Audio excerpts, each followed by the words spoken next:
BB Wine is within Jesus' name on Get Up Mornings. It's 8 minutes past the top of the hour on a wonderful Wednesday, November the 17th. Here at Get Up Mornings, y'all. All right, guys. Late last week, a defense attorney in the Ahmaud Arbery murder trial said in court that he didn't want any more black pastors coming into the courtroom in fear that they would intimidate the jury. And in response to those comments, Dr. Jamal Bryant and Reverend Al Sharpton are standing in support of Ahmaud Arbery's family. Today, he's with us, Dr. Jamal Bryant, who's the senior pastor of New Birth Missionary Baptist Church in Atlanta. He's here. Good morning, Dr. Bryant. Good morning, everybody.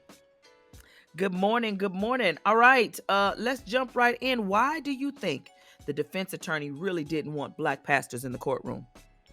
It was a weapon of mass distraction. Reverend Sharpton was there peaceably just to comfort the family. And the truth of the matter is, what many people are overlooking, he didn't even know Reverend Sharpton was in the courtroom until the next day.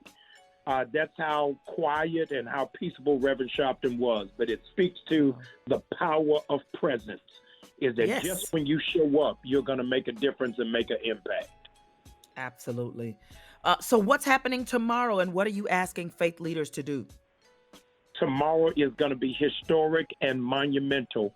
Hundreds of pastors are converging into Brunswick, Georgia, to make a stand in prayer. No march, no rally, no protest, no signs, no bullhorn. Yeah. We're using the weapon of prayer because we don't want anything to be used for a mistrial, but we're lifting up that family and standing firm for the community. I hope you all realize you're on the front row of history because modern history has never seen this many pastors show up around a civil rights issue. So I'm excited about what tomorrow's going to do in a revival of consciousness. Wow. So the response for the call has been, has it been really, really big? You guys are going to, how many people do you expect to come?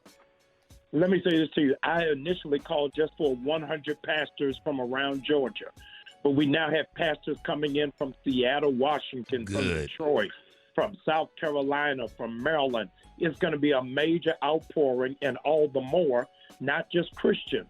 We've got rabbis coming, imams coming, priests coming. It's going to be amazing, and I'm excited because there are so many in this generation who thought the church had buried its head in the sand and was disconnected to what's taking place. So for us to make this kind of moral stand says that the church is alive and we ain't going nowhere. I love it. I love it. Dr. Bryan, can you stick around? I got some more questions for you. Do you have time for us this morning? I work for you. All right, guys, more with Dr. Bryan. We're going to talk about this a little bit more, the power of prayer, what it's done, how we've seen this work in our world before, where people just decided to pray and call on the power of heaven and literally saw change and transformation take place. Dr. Jamal Bryant, the senior pastor of New Birth Missionary Baptist Church, he and Reverend Al Sharpton are calling all faith leaders to show up at the courthouse in Brunswick, Georgia tomorrow at 11 a.m. Eastern in support of Ahmaud Arbery's family. Stick around, guys. More with Dr. Bryant up next on Get Up Mornings. You're listening to Get Up Mornings with Erica Campbell. Get Up Mornings, loving Jesus and loving you. That's what we do all morning long. We have the amazing Dr. Jamal Bryant, who's the senior pastor of the New Birth Missionary Baptist Church. He and Reverend Al Sharpton are calling on faith leaders to show up at the courthouses in Brunswick, Georgia, tomorrow at 11 a.m. Eastern in support of Ahmaud Arbery's family, just to pray. I think it's absolutely amazing. What do you hope to accomplish? Tomorrow, I'm telling you, all of America is going to have their jaws on the ground.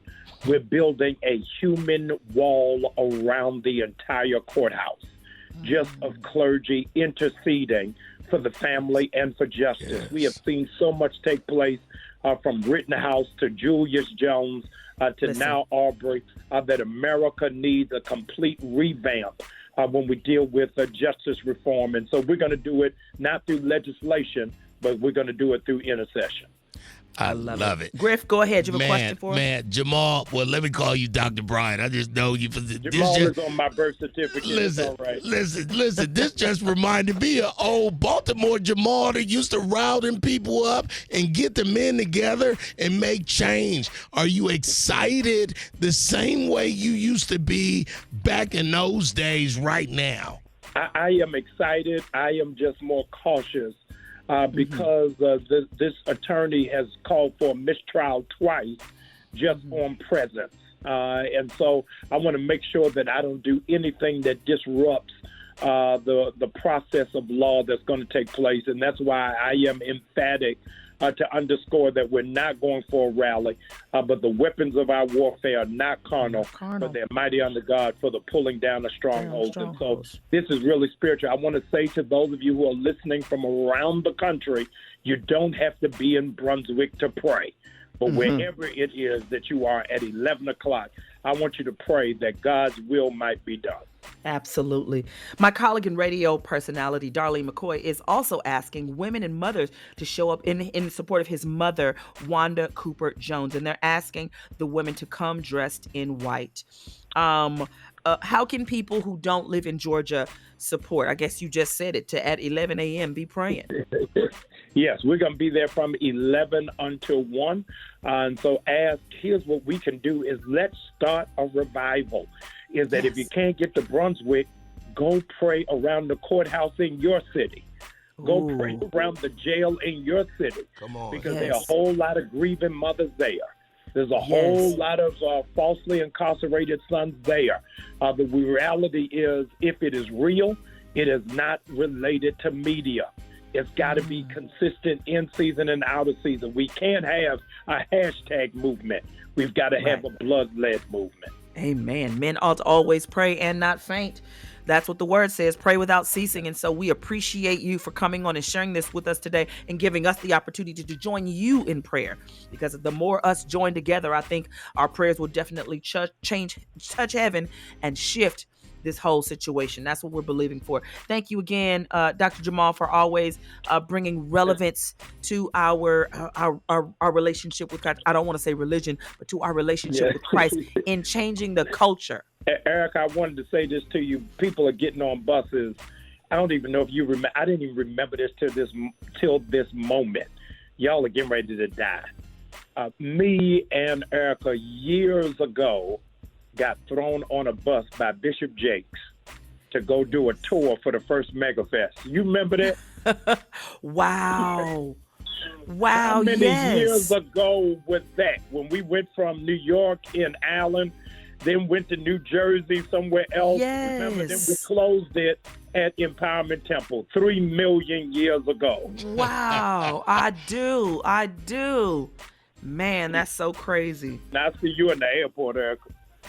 Okay.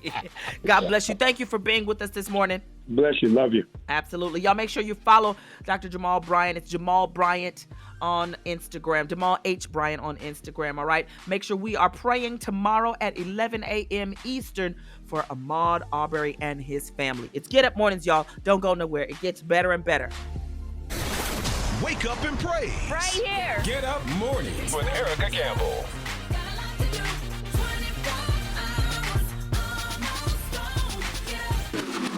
You're listening to Get Up Mornings with Erica Campbell.